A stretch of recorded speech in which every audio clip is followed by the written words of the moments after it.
Hello and shalom. मैं विकास कुमार भास्कर का फिर से आप सभी का स्वागत करता हूं प्रभु यीशु मसीह के जिंदा और जलाली नाम में। आप सभी बहन भाई को जय मसीह की। दोस्तों, आज हम बात करने जा रहे हैं परमेश्वर की संगति के बारे में। जैसा कि आपने शीर्षक में देखा ही होगा कि लिखा हुआ है कि क्या परमेश्वर आपके साथ साथ हैं। दोस्तों, बाइबल में कई जगहों पर बताया गया है कई लोगों के बारे में कि जिनके साथ साथ परमेश्वर चलते थे और जो परमेश्वर के साथ साथ चलते थे। जैसे कि हनोक के विषय में गवाही दी गई है कि वह पूरे 350 वर्ष परमेश्वर के साथ साथ चलता रहा और परमेश्वर ने उसको जीवित ही उठा लिया। जैसे कि यहोशू के विषय में ही परमेश्वर ने कहा कि जैसे मैं मूसा के संग रहा वैसे तेरे संग भी रहूंगा। इसका ये भी है कि परमेश्वर मूसा के भी साथ साथ चलते थे, परमेश्वर अब्राहम के साथ साथ चलते थे। तो आज हम इसी विषय पर बात करने जा रहे हैं कि क्या परमेश्वर आपके साथ हैं। हालेलुया। दोस्तों, हमको कैसे पता लगेगा कि परमेश्वर हमारे साथ हैं या नहीं, और यदि परमेश्वर हमारे साथ साथ नहीं है तो हम ऐसा क्या करें कि परमेश्वर की उपस्थिति हमारे जीवन में बनने पाए। आज हम इन दो विषयों के विषय में बात करेंगे। आमीन। तो दोस्तों, मैं आज यहाँ बात करने जा रहा हूँ यूसुफ के जीवन से, जिसके विषय में परमेश्वर ने गवाही दी कि परमेश्वर यहोवा उसके संग संग था। देखिए, यहाँ होता क्या है यूसुफ के जीवन के विषय में। यूसुफ अपने घर का सबसे छोटे भाइयों में से है और यूसुफ एक दिन एक सपना देखता है कि उसके सारे बड़े भाई और उसके माता पिता उसको दंडवत कर रहे हैं।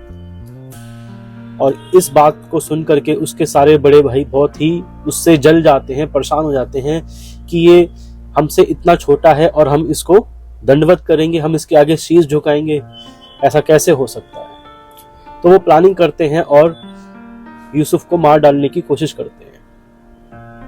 एक दिन उनको मौका मिल जाता है कि वो यूसुफ को मार डालें। उसको अकेला पा करके वो क्या करते हैं, उसको पकड़ के एक गड्ढे में डाल देते हैं, बहुत ही गहरे गड्ढे में, कि जहां से वह कभी निकल ही ना पाए। लेकिन परमेश्वर का अनुग्रह यूसुफ के साथ बना हुआ था।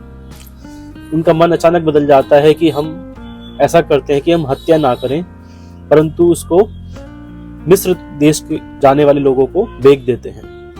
तो दोस्तों, वो उसको गड्ढे से निकाल करके मिस्र जाने वाले लोगों को बेच देते हैं। वहां जब वह जाता है तो मिस्र देश के राजा के जो जल्लादों का प्रधान होता है, पोतीफर नाम का, उसके घर में उसको नौकरी मिल जाती है। देखिए उसके विषय में यहाँ क्या लिखा है।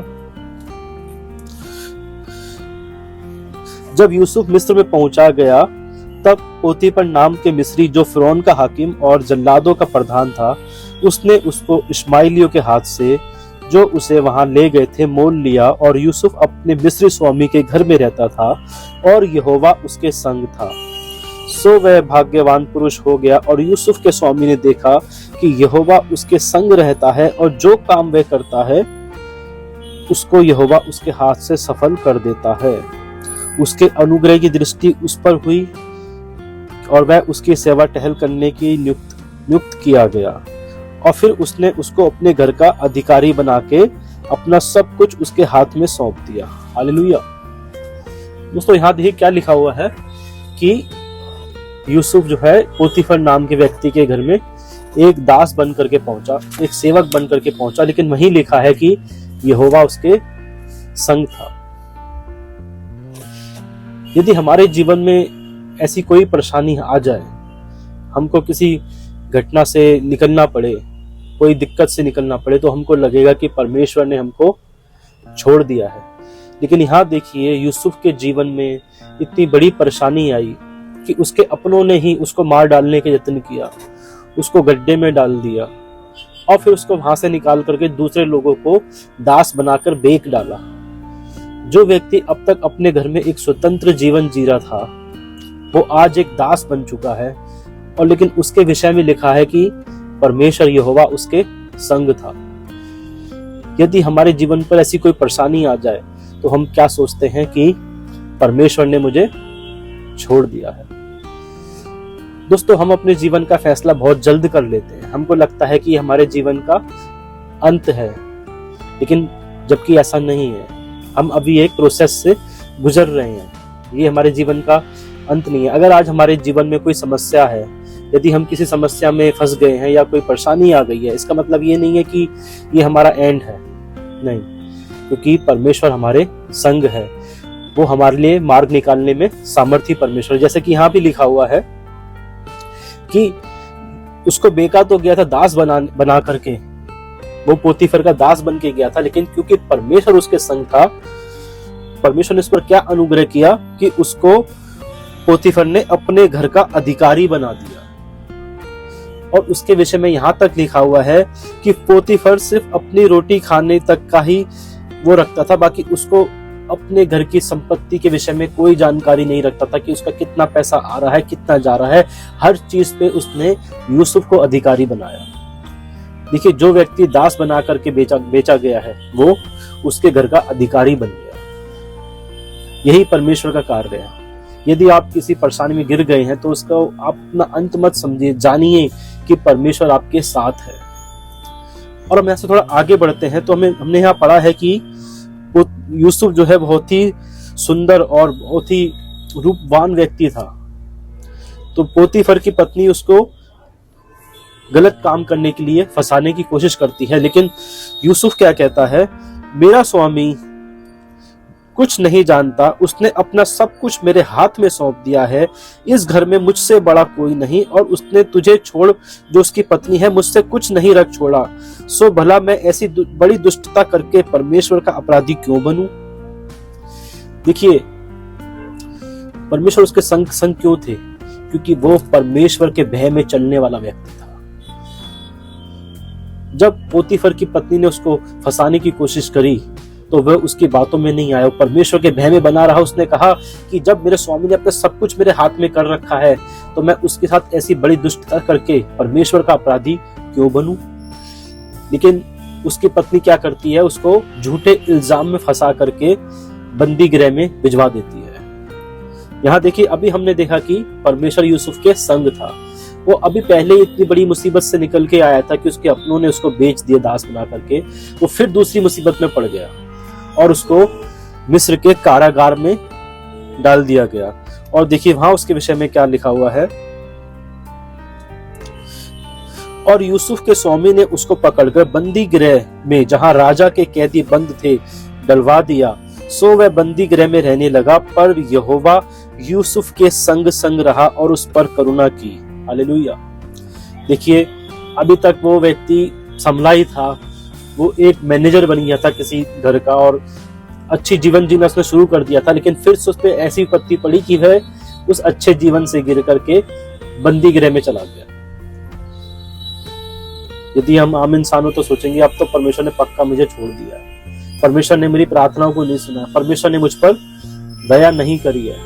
लेकिन यूसुफ ने ऐसा नहीं कहा। यहाँ उसके विषय में कहीं भी नहीं लिखा। वो एक अच्छी मैनेजर की जॉब से सीधा जेल में डाल दिया गया, लेकिन वहां भी उसके विषय में क्या लिखा है कि परमेश्वर उसके संग संग था। यदि मैं आपको फिर इस बात से इंकरेज करना चाहता हूँ, यदि आप अपने जीवन में किसी भी परेशानी से गुजर रहे हैं तो यकीन मानिए परमेश्वर ने भी आपको छोड़ा नहीं है। अभी आपके जीवन का ये अंतिम निर्णय नहीं है, अभी आप एक प्रोसेस से गुजर रहे हैं। प्रभु आपकी बुराइयों में से ही आपके लिए भलाई को ढूंढने वाला परमेश्वर है। देखिए उसके विषय में यहाँ क्या लिखा है, बंदी गृह के दरोगा के अनुग्रह की दृष्टि उस पर हुई। सो बंदी गृह के दरोगा ने उन सब बंधुओं को जो कारागार में थे यूसुफ के हाथ में सौंप दिया, और जो जो काम वे वहां करते थे उसी की आज्ञा से होता था। यहोवा यूसुफ के साथ था और जो कुछ वह करता था यहोवा उसको उसमें सफलता देता था। देखिए उसको भेजा गया बंदी गृह में, लेकिन परमेश्वर क्योंकि उसके साथ था उसको वहां भी एक अधिकारी ही बना दिया गया। वह वो जेल में रहा, लेकिन परमेश्वर ने उसको क्या है वहां पर भी ऊंचे पर ही रखा, उसको एक अधिकारी बनाया।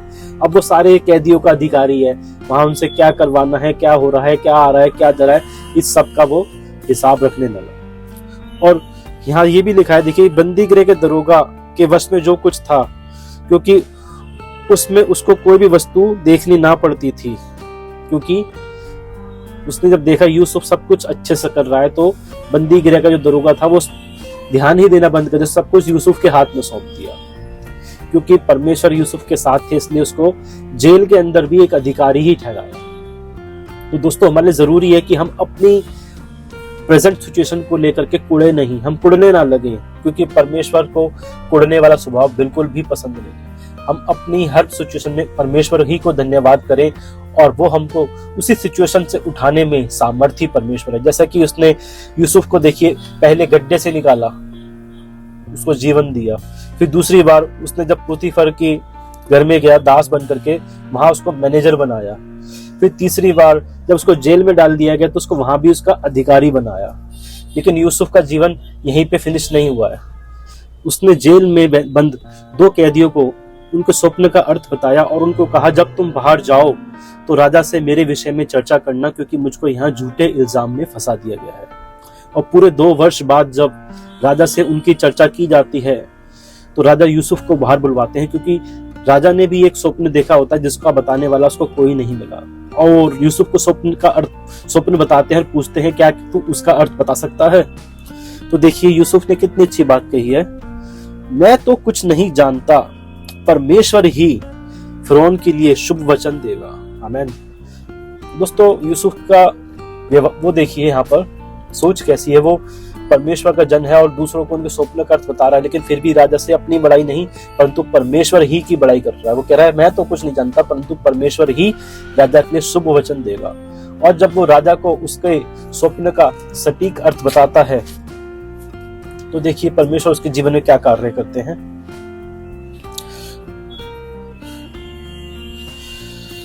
फिर फिरौन ने यूसुफ से कहा, परमेश्वर ने जो तुझे इतना ज्ञान दिया है कि तेरे तुल्य कोई समझदार और बुद्धिमान नहीं, इस कारण तू मेरे घर का अधिकारी होगा और तेरी आज्ञा के अनुसार मेरी सारी प्रजा चलेगी।